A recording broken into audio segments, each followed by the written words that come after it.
Hello everyone, welcome to Commerce Bees. In today's video, I am going to explain you in detail about the joint stock company. In my previous video, I have already explained you about the business organization and I made a detailed video on sole proprietorship form of business, joint Hindu family business, partnership and cooperative society. If you have not watched my videos on these topics, then you can find the link in the description box. Let's discuss in detail about the joint stock company in this video. Now we are clear with different forms of business organization. The sole proprietorship form of business, joint Hindu family business, and also the partnership form of business organization has certain limitations like limited resources, unlimited liability, and also continuity. Because of these limitations, the need for another form of business organization was felt, and there the joint stock company came into existence. Let's now see the meaning of joint stock company. A joint stock company simply a company is a voluntary association of persons formed for carrying out some big business activity. So a joint stock company can be simply referred as a company. So a company is a voluntary association of persons. Voluntary association means where the people are joining by their wish and will. So that is the reason it is called as a voluntary association. So a company is a voluntary association of persons formed for carrying out some big business activity. So here the activities that will be carried out in case of company will be much bigger when compared to the sole proprietorship, joint Hindu family businesses, and also the partnership. So this is the meaning of the joint stock company. A company can be described as an artificial person having separate legal entity. So here the joint stock company is created by law and it can be dissolved only by the law. So it exists as a separate legal entity. So that is the reason it is created by law as an artificial person. So that means it is created by law and it can be dissolved only by law, having a separate legal entity. So the joint stock company is separate from its members. So that is the reason it is called as a separate legal entity. The capital of the company is divided into small units called shares. So here the capital of the company is divided into small units. That small units is called as the shares of the company. Since the members invest their money by purchasing the shares of the company, they are known as shareholders. So here if anyone wants to become the member of any company, they can buy the shares of the company and they can become the members of the company, and those members are called as the shareholders because they are buying the shares from the company. They are contributing to the capital of the company. The capital of the company contributed by shareholders is known as share capital. So whatever money the company is getting by selling the shares of the company, so that money is called as the share capital. I hope you are clear with the meaning of joint stock company. Let's now see the definition that is given by the Companies Act 2013. As per the Companies Act 2013, a company refers to an organization incorporated under the Companies Act 2013 or under any previous company law.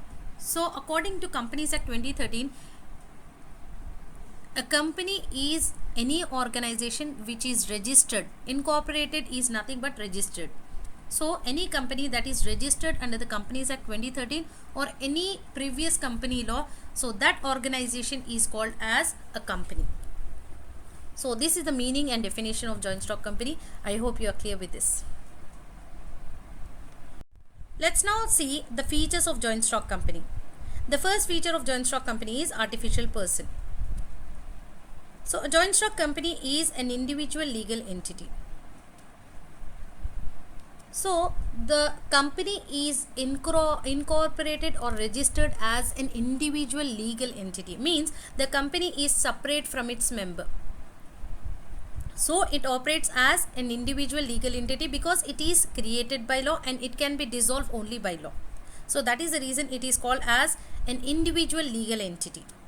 Like natural persons, a company can own property, incur debts, borrow money, enter into contracts, sue and be sued by, but unlike them it cannot breathe, eat, run, talk and so on. So like the natural persons, a company, as it is created as an artificial by the law, it can own property on its name, it can incur debts, it can borrow money. For example, how it can borrow the money? For example, if they want to borrow the money from the bank, the name of the company will be used, means the company on its own name will borrow the money from the bank, means it will take the loan from the bank on company's name, not on the member's name. So in this way it can borrow the money from the bank, it can enter into contracts with individual, group or any other company, it can sue others and it can be sued by others, but unlike them it cannot breathe, eat, run, talk and so on. So that is the reason it cannot breathe, eat, run, talk and it cannot do other activities like the natural person. So that is the reason it is called as an artificial person. It is therefore called an artificial person. So this is the reason that a company is called as an artificial person. So this is the first feature of the joint stock company. Let's now see the second feature, that is separate legal entity. So a company has an identity distinct from its member. As I told you, it will have a different identity from its member. Means it exists as an individual legal entity. It is separate from its member. So it will have its own identity different from its member. Its assets and liabilities are separate from those of its owner. So here the owners are different from the company. So the assets and liability will be of the company, not of the owners. It can make contracts, purchase and sell goods, employ people and conduct lawful business in its own name. So here the company will do everything on its own name. It can purchase the goods, it can sell the goods, it can make the contracts, everything it will do on its own name. So that is the reason it is a separate legal entity. The next feature is the formation. The registration in case of the sole proprietorship form of business and partnership form of business is optional. But in case of the joint stock company, it is very much compulsory that you should register your company under the Indian Companies Act 2013. So the formation of the company requires the fulfillment of set of legal formalities. So if you have to register your company under the Indian Companies Act 2013, then you have to fulfill certain legal formalities. This makes the formation of a company expensive and time consuming. So here if you have to register your company, it will take certain time and it is expensive for you because you have to incur certain cost for that. So that is the reason the formation of the company is expensive and it is also time consuming process. A company comes into existence only when it is registered or incorporated under the Companies Act, Indian Companies Act 2013. So without registering or incorporating your company under the Companies Act 2013, you cannot start your business operation. So that is the reason it is very much compulsory that before starting your business activity, you must register your company under the Indian Companies Act 2013. So this is related to the formation of the joint stock company. The next feature is perpetual existence. So what is the meaning of perpetual? Perpetual means continuous or endless. So continuous existence is another feature of the joint stock company. A company's existence is independent of its members. As I told you in the previous features of the joint stock company, that the existence of the company is not dependent on its member. Whether if a member of the company dies or any member joins the organization or he leaves the organization, it does not affect the existence of the company. The company is independent. It will still exist, irrespective of the status of the member. So the existence of the company is independent of its members. A company is formed by law and can only end by law.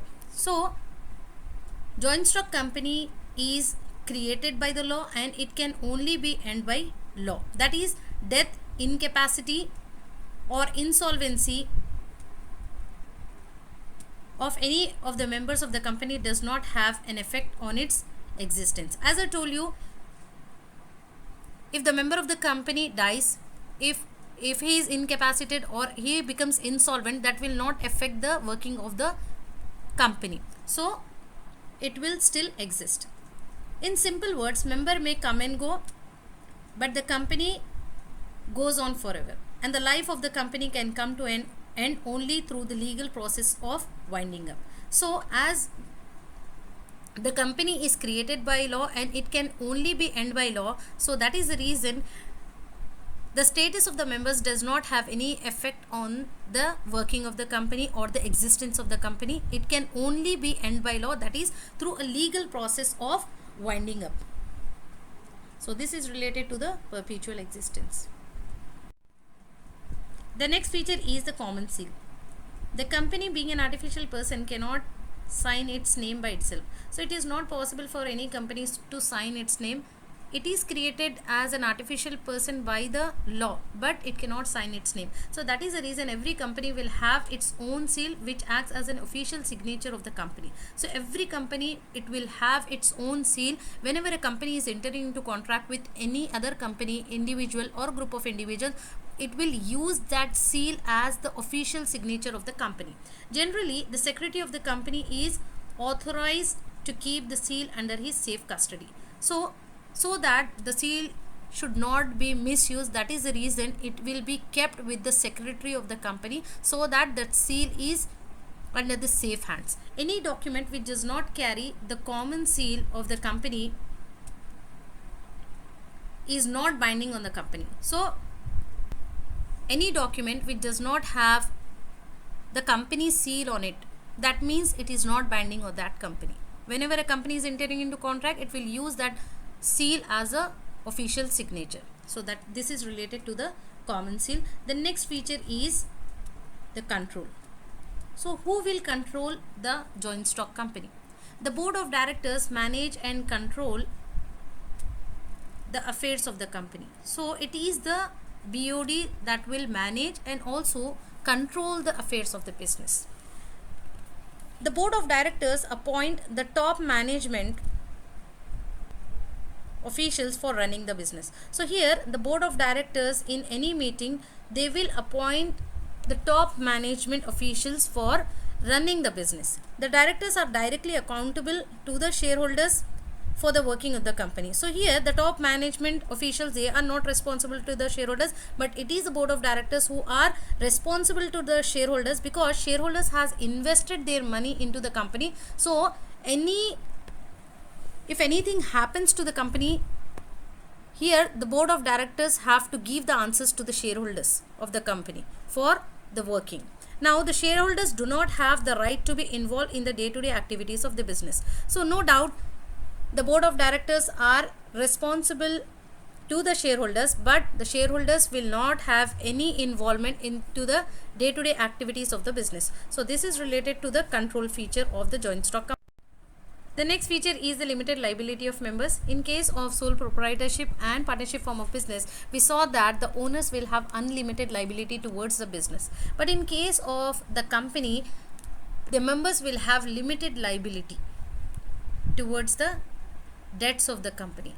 The liability of the member is limited to the extent of capital contributed by them in a company. So the member is only liable to the extent of capital that they are investing into the company. So they are not liable for their personal property. In case of the sole proprietorship, if the person is not able to clear his debt, then he has to sell his personal property for clearing the business debts. But in case of the company, the liability of the member is limited only to the capital contribution. They are not liable to their personal property. So that is the reason there is a limited liability in case of the company. The members can be asked to contribute to the loss only to the extent of unpaid amount of shares held by them. So sometimes what will happen, the company initially issues the shareholders with a small amount. For example, here the example is given. Akash holds one share of rupees 10 and has paid rupees 7 on that share. So the face value of the share is rupees 10 and Akash has paid only 7 rupees on that share. So his liability would be limited only up to rupees 3. So here he has not paid 3 rupees, so he will be liable for that 3 rupees only. Beyond this, he is not liable to pay anything towards the debt or losses of the company. So here you can see he is liable only to the extent that he has not paid. Beyond that, he is not liable towards the debt of the company. So that is the reason we are calling that in case of company, the liability of the members are limited. The next feature is transferability of shares. So whether the shares of the company can be transferred easily or not. Let's see. The members of the company, public company, are free to transfer the shares held by them to any persons as and when they like.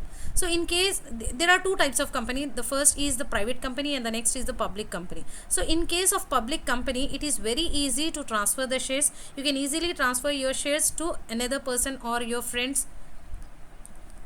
They do not need the consent of other shareholders to transfer the shares. So if you want to transfer your shares or sell your shares to your friends or any other person, you can sell it easily without the consent of other shareholders. But in case of private company, some restrictions are imposed for transferring shares. But in case of the private company, it is not easy to transfer the shares unless and until other shareholders agree. Till that point, you cannot sell your shares. So this is related to the transferability of shares in case of the joint stock company. Let's now understand the advantages and disadvantages of joint stock company. The first advantage is limited liability. In case of joint stock company, the liability of the members will be limited only to the extent of face value of shares held by them. So here the risk is limited. So that is the advantage. The next is large financial resources. Here the capital in case of joint stock company is divided into small denominations called as the shares. So the company can get large financial resources from the public by issuing the shares. The next is perpetual existence. As we have already discussed in features, perpetual existence. Perpetual existence means endless or continuous existence. The existence of the company is not affected by the death, insolvency or insanity of its member. It will remain or it will exist. The next is scope for expansion. Whenever the company needs capital, it can raise the capital by issuing the shares and it can expand. So there is always a scope for expansion in case of joint stock company. The next is professional manager. The board of directors will hire professional managers for looking after or carrying on the business activities. So that will become an advantage for the success of the joint stock company. So these are some of the advantages of joint stock company. Let's now see the other side, that is the disadvantages of joint stock company. The first disadvantage is complexity in formation. As I told you, it is very much compulsory to register or incorporate a joint stock company. Without the registration under the company Indian Companies Act 2013, you cannot start the joint stock company. So the formation of joint stock company is complex. So that is disadvantage. The next is lack of secrecy. So any manager who is moving from your organization to another organization, he will carry out your information to that organization. So there is a lack of secrecy in case of joint stock company. The next is lack of motivation. So in this case, the owners and the people who are running the organization are different. So there will be a lack of motivation as the managers are not the owners of the company. The next is numerous regulation. In case of joint stock company, there will be numerous regulations. So this is a disadvantage. The next is the delay in decision making, as the board of directors will decide or they will make the decisions related to the working of the joint stock company. So there may be a delay in making the decisions. So these are some of the advantages and disadvantages of joint stock company. I hope you are clear. If you like the topic, please do like, share and subscribe to Commerce Bees.